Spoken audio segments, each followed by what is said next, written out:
L'acolliment residencial és una mesura de protecció que ofereix a infants i adolescents en situació de desemparament una alternativa al seu nucli familiar que pot ser inexistent o tenir greus dificultats per cobrir les necessitats bàsiques.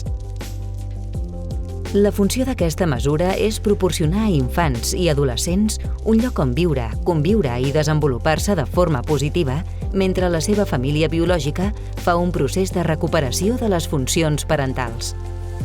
És important incloure la perspectiva de gènere en l'acolliment residencial per intentar millorar les relacions entre els nois i les noies i entre aquests i l'equip educatiu del centre.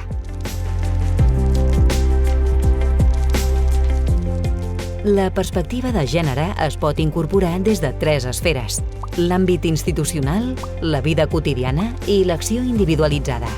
En l'àmbit institucional es pot fer servir el llenguatge inclusiu i no sexista en la redacció dels informes i comunicacions entre professionals.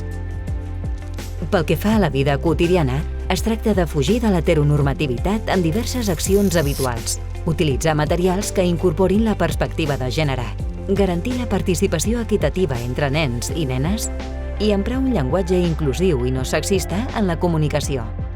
Finalment, en l'acció individualitzada, la perspectiva de gènere es pot incorporar en els objectius del projecte educatiu individual de cada nen, nena i adolescent. Per fer-ho, es poden proposar objectius educatius que siguin sensibles a la diversitat de gèneres. Utilitzar contes infantils que visibilitzin el valor positiu d'aquesta diversitat. Parlar en termes positius sobre la igualtat i compartir-ho amb els altres nens, nenes i adolescents. En conclusió, la perspectiva de gènere en l'acolliment residencial ha de permetre als equips educatius qüestionar la seva pràctica de manera més justa i igualitària en relació amb el gènere. Es tracta de modificar els comportaments grupals i institucionals no inclusius tant per acció com per omissió.